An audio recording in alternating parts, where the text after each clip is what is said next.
Solo rolling season 2 के episode 2 में आप सभी का स्वागत है। लास्ट एपिसोड में हमने देखा था कि जिनो और बाकी सब लोग रेड डेंजर में फंस जाते हैं। उसके बाद टीम का लीडर्स अपने आप को सभी से इंट्रोड्यूस कराता है। वो कहता है कि अब हम सबको पता है कि हम रेड गेट के अंदर है, तो हमें सेफली वापस जाने के बारे में देखना होगा। लेकिन मैं यहाँ पे खड़े रह के प्रॉमिस नहीं कर सकता जो मैं पूरे ना कर सकूं। डंजन ब्रेक के लिए हमें महीनों तक वेट करना पड़ सकता है, तो इसकी कोई गारंटी नहीं कि हम तब तक जिंदा बच पाए। इस गेट की मिनिमम डिफिकल्टी बी रैंक है। ऐसी जगह सिंगल यूनिट में सबको संभालना बहुत मुश्किल है, इसलिए मैं अलग अलग टीम बनाने वाला हूँ ताकि डंजन को क्लियर कर सके। ये सुन के जिनो किमचुल के इरादे समझ जाता है। आगे किमचुल कह रहा था कि अगर हम यहाँ पे रुके तो ठंड से जमकर मर सकते हैं या फिर वो क्रिएचर हम पर फिर से अटैक कर सकते हैं। अगर कोई मेरी टीम को ज्वाइन भी नहीं करना चाहता तो मैं अकेला ही डंजन को क्लियर करूंगा, तो मेरे साथ कौन है। तभी काफी सारे हंटर किमचुल के पास जा रहे होते हैं, लेकिन जितने भी सिया उससे लो रैंक के हंटर थे उन सभी को किमचुल ने टीम के अंदर आने से मना कर दिया। हमें पता चलता है कि यहाँ का एक दिन बाहर की असली दुनिया के 1 घंटे के बराबर होता है, इसलिए डंजन ब्रेक होने में महीने लग जाती है। और इसलिए किमचुल उन लो रैंक वालों को नहीं ले रहा था, क्योंकि वो उसके लिए बस बोझ बन जाएंगे। फिर किमचुल उनसे कह रहा होता है कि अगर बॉस मरने तक तुम लोग जिंदा रहे तो तुम लोग बाहर आ सकते हो। तभी किमचुल की टीम की एक लड़की उसे कहती है कि क्या मैं उन लोगों के साथ जा सकती हूँ। किमचुल कहते हैं कि जैसे तुम्हारी मर्जी। वो मन में सोचता है कि क्या इसको मेरी बातों का बुरा लगा।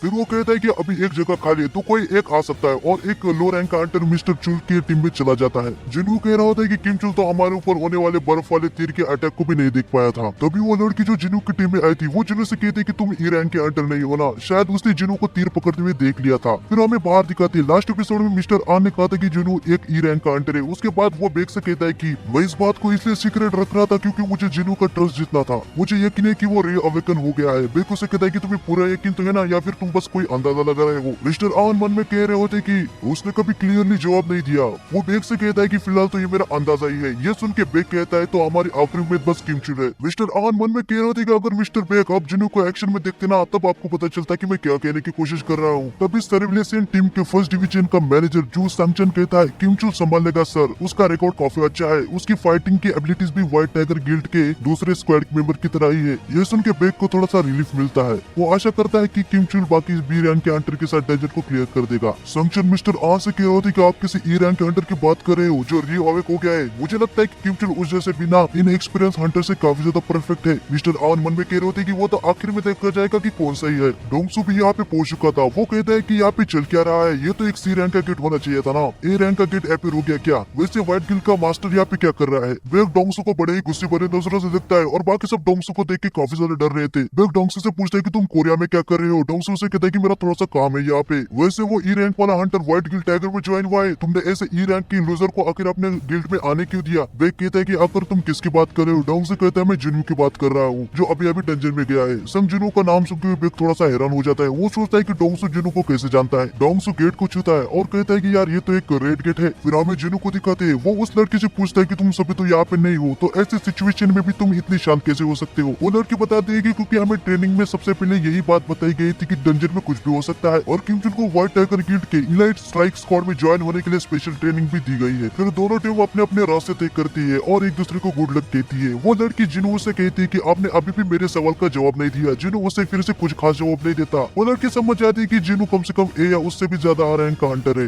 आगे किमचुल को आइस बियर के नाखून के निशान दिखते हैं। वो कहता है कि उनको रुक जाना चाहिए था। लगता है उस ई रैंक हंटर की वजह से बाकी सबकी जान चली जाएगी। तभी उसका एक साथी कहता है जाने तो अब ई रैंक वाले से क्या एक्सपेक्ट करना, उसे तो ढंग की ट्रेनिंग भी नहीं मिली होगी। तभी किमचुल सोचने लगता है उनकी टीम में ज्यादातर सी रैंक और एक बी रैंक का भी हंटर था, तो मुझे वो ग्रुप का लीडर क्यों लगा। जाने तो वैसे भी वो मर जाएगा। फिर हमें बाहर दिखाते हैं जहाँ डॉग्सो को यकीन नहीं हो रहा था कि ये रेड गेट है। उसकी सारी मेरे पे पानी फिर गया था। वो कहता है कि तुम्हारा पता लगाना मुश्किल है जिनू। और यहाँ बेक भी काफी ज्यादा कंफ्यूज था। उसे कुछ समझ नहीं आ रहा था कि सभी लोग जिनू के पीछे क्यों पड़े हैं। आगे हम देखते हैं कि किमचुल कुछ आइस बियर को मार डालता है। उसकी टीम के सारे मेंबर काफी ज्यादा खुश हो रहे होते हैं। वो कहते हैं कि हम सेफ है, पर किमचुल मन में कह रहा होता है कि मैं इतना तो स्ट्रॉन्ग हूँ कि कुछ आइस बियर को मार सकता हूँ। बाकी मेंबर जल्दी से बियर का मीट ले रहे होते हैं जो कुछ दिन इनके खाने के लिए ठीक है। किमचुल के मेंबर कह रहे होते हैं कि चलो अभी हमें थोड़ा सा आराम करना चाहिए, हमारी शुरुआत तो काफी अच्छी हुई है। किमचुल उनसे कहता है कि तुम लोग क्या बात कर रहे हो, जब तक हम इस फॉरेस्ट से नहीं निकलते तब तक हमें काफी सावधानी से काम लेना होगा। फिर हमें जिनू और उसकी टीम को दिखाते हैं। तभी वो लड़की कहती है सब लोग रुक जाओ, हम इससे आगे नहीं जा सकते। जिनू पूछता है क्यों। वो लड़की कहती है कि देखो उस जगह पे काफी सारे निशाने, ये पूरा एरिया आइस बियर का है, हमें उन मैजिक बीस्ट से आने से पहले यहाँ से वापस निकलना चाहिए। जिनू कहता है तो ये पूरा एरिया आइस बीस्ट का है। वो लड़की सोचने लगती है क्या मैंने कुछ गलत कहा। वो जिनू को कहती है हाँ जिन्हों कहता है तो हमें इधर से वापस जाने की क्या जरूरत है। वो लड़की है कि मैंने जो कहा आपने वो सुना नहीं क्या,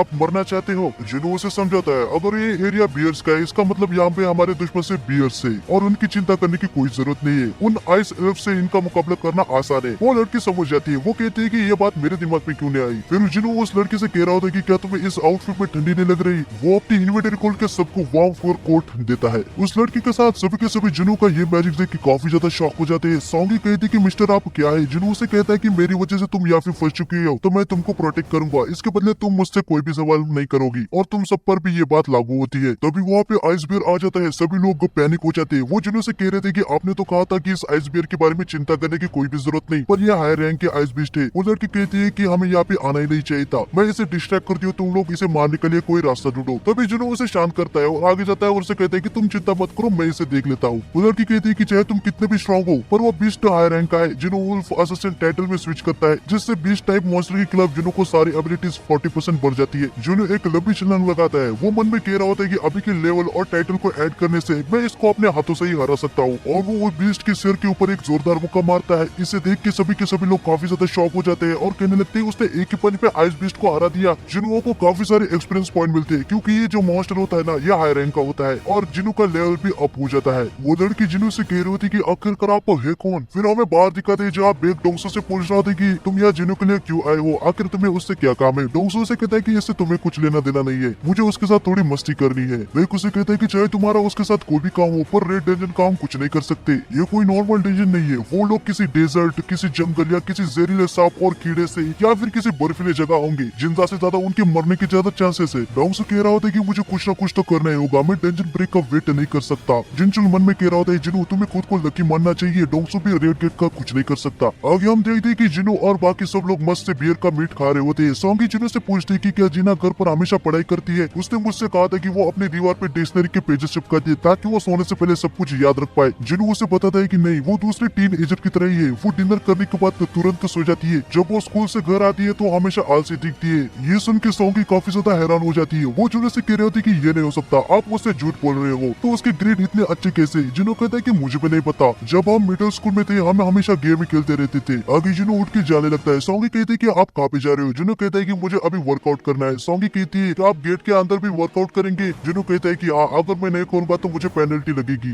ये सुन के सब कहने लगते हैं कि ये थोड़े से अजीब है। जिन्हों अपना वर्कआउट करता है। वो कहता है कि अगर वो इसे कंप्लीट नहीं करेगा तो उसे पेनल्टी जोन में जाना पड़ सकता है। तभी वहाँ पे काफी सारे आइस बियर आ जाते हैं। जिन्हों कहता है कि हमारे नंबर सेम होने चाहिए और वो अपनी फोर्थ नाम वाली शैडो आर्मी को समन करता है। जिन्हों अपनी शैडो से कहता है कि तुम सभी को पता है ना कि ये तुम्हारी फर्स्ट बैटल है, तो चलो जाओ। फिर शैडोज और आइस बीस्ट में फाइट स्टार्ट हो जाती है। मेरी शैडोज फायर पावर का यूज कर रहे थे। जिन्हों कहता है कि मेरी शैडोज मेरे एक्सपेक्टेशन से स्ट्रॉन्ग है, वो काफी तेजी से रीजनरेट भी हो रहे हैं, पर इससे मेरा माना भी कम हो रहा है। तभी वहाँ पे बीस्ट का बॉस आ जाता है जो शैडोज को काफी आसानी से खत्म कर रहा था और जिन्हों का जो माना होता है ना वो भी पूरा का पूरा खत्म हो जाता है। जिन्हों समझ जाता है कि शैडो सोल्जर बीस्ट बॉस के लिए मैच नहीं है और वो इग्रिस को समन करता है। इग्रिस और बॉस बीस्ट की फाइट स्टार्ट हो जाती है। जिन्हों भी इग्रिस की पावर देख के काफी ज्यादा हैरान हो रहा था। इग्रिस उस बॉस बीस्ट का सर काट डालता है। जिन्हों सोच रहा होता है कि अगर इग्रिस के पास तब स्वॉर्ड होती शायद मैं उसके सामने खड़ा तक नहीं हो पाता, पर अभी मेरा लेवल अप हुआ है तो शायद हम दोनों सेम पावरफुल है। जिन्हों इग्रिस को शाबाशी देता है और सारे बीस्ट को अपने शैडो सोल्जर में कन्वर्ट कर देता है। फिर हमें बाहर दिखाते हैं जहाँ बेग पूछ रहा होता है कि कितना समय बीता। आन बताता है कि 3 घंटे हो गए, इसका मतलब गेट के अंदर अभी 3 दिन हो गए होंगे, पता नहीं कितने लोग जिंदा होंगे। बेग कहता है कि गेट के अंदर का वातावरण नॉर्मल तो बिल्कुल नहीं होता, कड़क की धूप से उनकी स्किन जल गई होगी या एक्सट्रीम ठंड में वो जम गए होंगे या फिर किसी जहरीले कीड़े से वो फाइट करे होंगे। अगर जैसे तैसे उन्होंने वातावरण को झेल भी लिया पर उनको खाना ढूंढने में बहुत ही ज्यादा मुश्किल है। ये गेट हाई लेवल का है, इसका मतलब जो भी लो रैंक के अंडर होंगे वो अब तक मर चुके होंगे। डोंगसू कहता है इसका मतलब संग जिनवू भी अब तक मर चुका होगा, लग रहा है यहाँ पे आना मेरा फालतू का टाइम वेस्ट हो गया। बेग डोंगसू को एक बात बताने जा रहा होता है लेकिन तभी डोंगसू कहता है संग जिनवू तुम्हारे व्हाइट टाइगर गिल्ड का मेंबर नहीं है तो तुमने उसे गेट के अंदर जाने क्यों दिया। तभी मिस्टर आन बताने लगता है कि मेरी उससे जान पहचान थी, उसने मुझे कहा था कि वो सी रैंक के गेट के अंदर जाना चाहता है ताकि उसे कुछ ठीक ठाक पैसे मिले और मैं उसे मना भी नहीं कर पाया। बेग मन में सोच रहा होता है कि आन जिनो को कवर दे रहा है, आखिर जिनो है कौन। Even yes rack Hunter Dongsu पे उसके पीछे पड़ा है लेकिन तभी डोंगसू एकदम से स्पीड में आके आन की गर्दन को पकड़ लेता है। वो उसे कहता है कि कुछ तो गड़बड़ है, चलो जल्दी से अपना मुंह खोलो। लेकिन तभी वहाँ पे बेग आता है और वो डोंगसू का हाथ पकड़ लेता है और उसे कहता है कि मेरे एम्प्लॉइज को छोड़ दो। डोंगसू बेग से कह रहा होता है कि क्या तुमने अभी मुझे ऑर्डर दिया, तुम खुद को कुछ ज्यादा ही बड़े तोप समझ रहे हो क्या। तभी बेग अपने पावर को अनलिश करता है और वो डोंगसू से कहता है कि क्या तुमने अभी कुछ कहा। यह सब देख के आन काफी ज्यादा डर जाता है और वो समझ समझ जाता है कि अब दो एस रैंक के हंटर के बीच फाइट होने वाली है। फिर हमें डंजन के अंदर दिखाते हैं जहाँ किम चुल के सामने बहुत ही बड़ा मॉन्स्टर आ जाता है। वो मॉन्स्टर टीम के सारे मेंबर को खत्म कर रहा होता है और तभी किम चुल भी यहाँ हार मान चुका होता है। लेकिन वो सोच रहा होता है कि मैं तो एक टीम का लीडर हूँ, मैं कैसे हार सकता हूँ, मैंने तो व्हाइट किल टाइगर के सबसे टॉप बनने के लिए स्पेशल ट्रेनिंग भी ली है। तभी वहाँ पे आइस लेयर्स भी आ जाते हैं। उनको देख के किम चुल की हालत बहुत ही ज्यादा खराब हो जाती है। सारे टीम के मेंबर्स भी बहुत जख्मी थे। तभी एक आइस लेयर किम चुल के सामने एक टीम मेंबर को मार डालता है। ये देख के किम चुल वहाँ से भाग जाता है और हमें आखिर में आइस लेयर के बॉस को भी दिखाते हैं। तो नेक्स्ट एपिसोड के लिए चैनल को सब्सक्राइब कर देना। मिलते हैं नेक्स्ट एपिसोड में।